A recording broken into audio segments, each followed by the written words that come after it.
اگر یہ نہیں ہے، کوئی وطن پرست ہے، وطن کی محبت کی وجہ سے کوئی نیک کام کر رہا ہے، اس کا وہ کام وطن پرستی کے کھاتے میں جائے گا، خدا پرستی کے کھاتے میں نہیں جائے گا۔ کوئی قوم پرست ہے، اپنی قوم کی محبت میں کچھ کر رہا ہے، تو اس کا وہ نیک کام قوم پرستی کے کھاتے میں جمع ہوگا، خدا کی پرستش کے لیے نہیں۔ یہ ہے موٹیو کا فرق، اور یہ ہے موٹیو کی اہمیت، اور اس کا تعلق ہے ایمان باللہ اور ایمان بالآخرہ سے۔ ایک حدیث میں حضور نے فرمایا کہ قیامت کے دن سب سے پہلے 3 اشخاص کا معاملہ پیش ہوگا۔ ایک وہ تھا کہ جو اللہ کی راہ میں جنگ کرتا ہوا مارا گیا تھا، دنیا میں شہید سمجھا جا رہا تھا۔ ایک وہ تھا جسے اللہ نے علم بہت دیا تھا، اور اس نے علم کو پھیلایا، خوب پھیلایا۔ اور ایک وہ جس کے پاس جس کو اللہ نے بہت دولت دی تھی، اور اس نے دولت جو ہے نیکی کے کاموں میں، بھلائی کے کاموں میں، غرباء، یتامى، مساکین کے لیے خرچ کیا۔ اب اللہ پوچھے گا ان شہید صاحب سے کہ دیکھو میں نے تمہیں صحت دی تھی، جسمانی قوت دی تھی، تم نے کیا کیا؟ وہ کہے گا اے اللہ میں نے تیرے لیے قتال کیا اور اپنی جان دے دی۔ اللہ فرمائے گا کذبتا، تو نے جھوٹ بولا، انک قد قاتلت لأن یقال جریء، تو نے تو یہ جنگ میں حصہ لیا تھا اس لیے کہ تیری شجاعت کا ڈنکا بج جائے، تیری جرأت کی شہرت ہو جائے۔ وقد قیلا، وہ کہا جا چکا، اب یہاں تمہارے لیے کچھ نہیں ہے۔ اور فرشتوں کو حکم ہوگا اور اوندے منہ گھسیٹتے ہوئے اس کو جہنم میں ڈال دیں۔ یہی حشر ہوگا اس عالم کا، تو نے وہ نیکی کا کام کیا تھا، لأن یقال عالم، کہا جا چکا دنیا میں، ڈنکا بج چکا تمہاری شہرت کا۔ اب اس میں نوٹ کیجئے، اگر کسی عالم کے علم کا ڈنکا بج جائے، اس کی اپنی نیت وہ نہیں تھی تو اس کے اندر کوئی خرابی نہیں ہے۔ یہاں معاملہ نیت کا ہے۔ اگر نیت یہ ہو کہ میرے علم کی شہرت ہو جائے، میرے ہاتھ چومے جائیں، مجھے نذرانے پیش کیے جائیں، تو پھر وہی حشر اس کا ہوگا کہ اوندھے منہ گھسیٹ کر جہنم میں ڈال دیا جائے۔ یہی حشر اس سخی کا ہوگا جس نے سخاوت کی تھی، جس کی سخاوت کے ڈنکے بج گئے تھے، اس کا بھی یہی حشر ہوگا۔ تو انما الاعمال بالنیات، اور یہاں نیکی کی بحث میں سب سے پہلے ولکن البر بر من آمن باللہ والیوم الآخر۔ اب جو والملائکۃ والکتاب والنبیین، ان تینوں کو جمع کر لیجئے، اس سے مراد ہے نبوت اور رسالت۔ ملائکہ وحی کا ذریعہ ہیں جو انبیاء تک لے کر آتے رہے، اس وحی کا جو ریکارڈ مرتب ہوا وہ کتابیں ہیں، اور جن پر وہ وحی آئی وہ نبی ہے۔ ان تینوں کو جمع کر لیجئے، رسالت، ایمان باللہ، ایمان بالآخرہ، اور ایمان بالرسالت۔ اب اس کا تعلق کیا ہے نیکی کے ساتھ؟ یہ ذرا گہری بات ہے۔ دیکھیے نیکی کا جذبہ بھی، جو انسان کے پیشنز ہوتے ہیں وہ اندھے بہرے ہوتے ہیں۔ پیشنز، جذبات، نیکی بھی ایک جذبہ ہے۔ کبھی یہ جذبہ حد اعتدال سے تجاوز کر کے بدی بنا دیتا ہے۔ جیسے رہبانیت، ترک دنیا، شادی نہیں کروں گا، گھر گھرستی کا بکھیڑا مول نہیں لوں گا، بس اللہ سے لو لگاؤں گا۔ ظاہر بات ہے جس نے بھی فیصلہ کیا نیکی کے جذبے کے تحت کیا نا، لیکن اس کا جو نتیجہ نکلا اکثر و بیشتر پھر حرام کاری ہوئی۔ آپ عیسائیت کی جو ہے ہسٹری آف کرسچین موناسٹسزم، اس کا مطالعہ کیجئے، انہوں نے خود لکھا ہے کہ بظاہر راہب خانے ہیں، راہب اور راہبائیں رہتی ہیں، اور ان کے تہخانوں میں حرامی بچوں کے قبرستان ہو جاتے تھے۔ یہ نیکی کے جذبے نے بدی کو جنم دیا ہے۔ حضور کے ساتھ ایسا ہوا. 3 اشخاص آئے, انہوں نے حضور کی ازواج مطہرات سے معلوم کیا آپ رات کو کتنا وقت نماز میں لگاتے ہیں,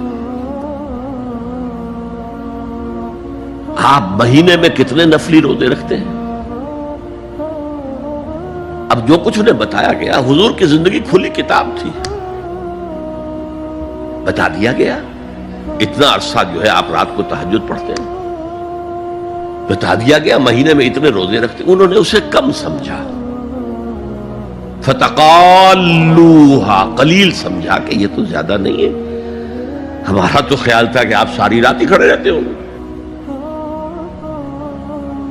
لیکن اپنے دل کو مطمئن کرنے کے لیے کہ حضور کی کہیں توہین بھی نہ ہو جائے, کہا جی انہیں تو ضرورت نہیں ہے, وہ تو معصوم ہی ہیں, ان کی خطائیں اول تو ہوتی نہیں, اگر کوئی ہے بھی تو اللہ نے کہہ دیا قد غفر اللہ لک ذنبک ما تقدم منہا وما تاخر, اللہ نے تو معاف کر دیا اگلے پچھلے سارے گناہ, میرے لیے یہ کافی نہیں ہے.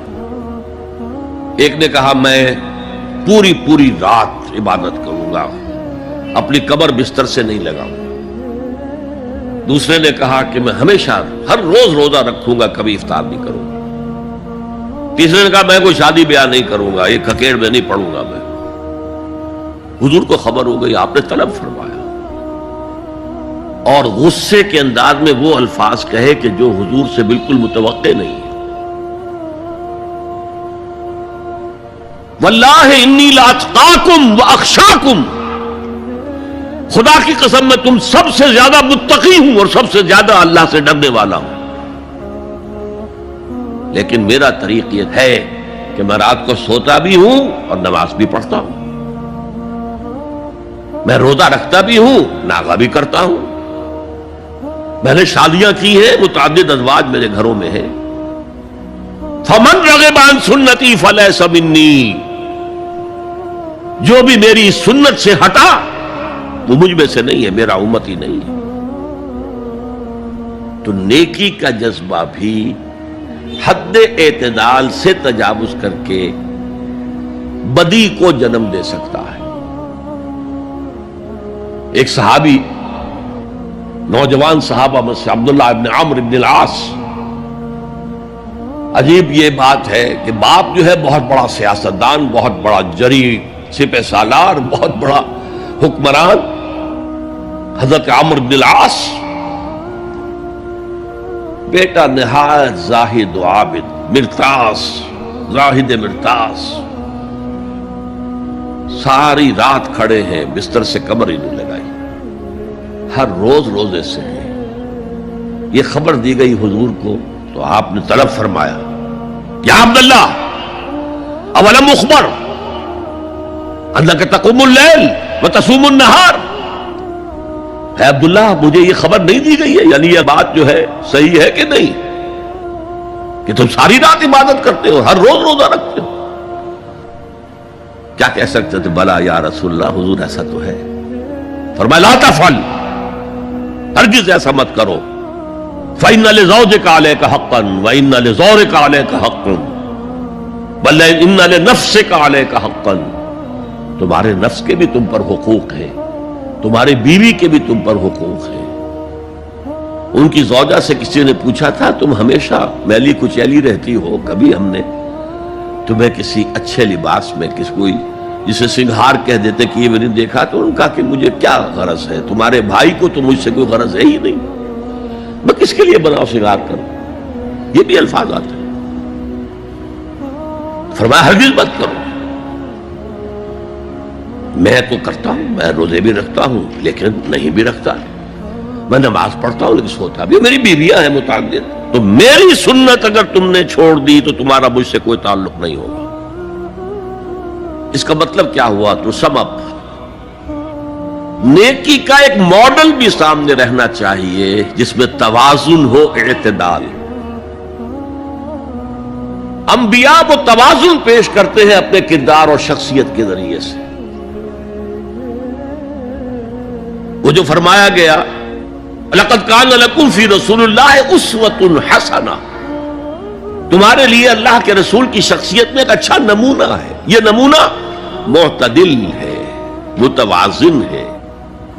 حضرت عائشہ فرماتی ہیں حضور ہمارے مابین تشریف فرما ہوتے تھے، پیار اور محبت کی باتیں بھی ہوتی تھیں۔ حضور ہمارے ہاں کے جو ذرا زیادہ دیندار، جنہیں زیادہ مسالہ لگ جاتا ہے، وہ کرخت مزاج کے گھروں میں بھی معلوم ہوا داخل کیا ہوا قیامت آ گئی ہے، تو اس طرح کا نہیں تھا معاملہ، اپنی بیویوں کی دل جوئی، ان سے محبت اور پیار کی باتیں۔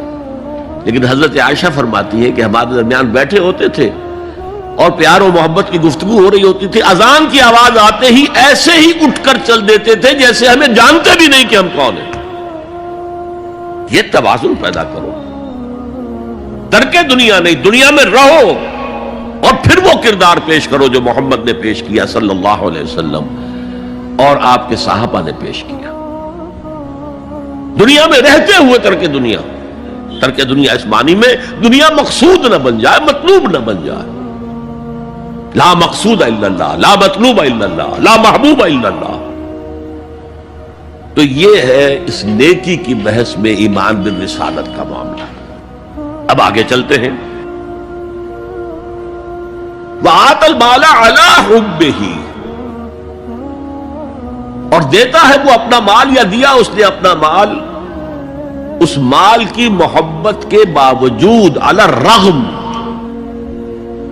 جن حضرات نے ترجمہ کیا ہے کہ اللہ کی محبت کی وجہ سے ہی، اللہ کی محبت میں وہ مال دیتے ہیں، یہ غلط ہے۔ جو بحث ہو چکی ہے، موٹیویشن تو ان کی درست ہو گئی، ایمان باللہ، ایمان بالآخرہ سے، اب آگے اس کے تکرار کی ضرورت نہیں ہے۔ اور عربی میں کسی کی محبت میں کوئی شے آئے تو فی یا لام آئے گا۔ علا آتا ہے مخالفت کے لیے، علی الرغم۔ مال محبوب ہے، کس کو نہیں ہے؟ زین للناس حب الشہوات من النساء والبنین والقناطر المقنطرۃ من الذهب والفضة والخیل المسومۃ والانعام والحرث۔ انسان کی سرشت کو اللہ سے زیادہ جاننے والا کون ہے؟ وہ فرما رہا ہے، سورہ آل عمران کی آیت ہے، مزین کر دی گئی ہے انسانوں کے لیے محبت بیویوں کی، بیٹوں کی، اور ڈھیروں مال کی، سونے کی اور چاندی کی، اور گھوڑے وہ کہ جو پیڈگری والے ہوں اور جو بہت اعلیٰ نسل کے ہوں، خیل المسومہ، نشان زدہ گھوڑے، اور مال ہو، بھیڑیں بکریوں کو گلے کے گلے ہوں، اور گائے اور بیل ہوں، اور یہ ساری چیزیں محبوب ہیں۔ اس محبت کے خلاف عمل کرتے ہوئے مال خرچ کرنا تبھی تو مجاہدہ ہے۔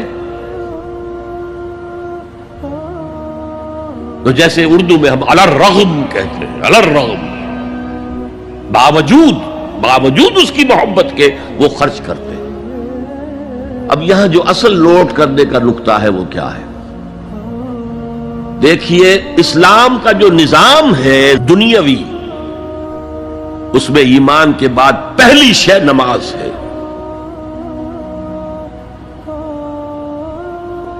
وہ جو کہا گیا ہے کہ قیامت کے دن سب سے پہلا محاسبہ نماز کا ہوگا، اور جب ہماری مسجدوں کے اندر لکھے ہوتے تھے فارسی کے اشعار، روز محشر کے جان گداز بود، اولی پرسش نماز بود،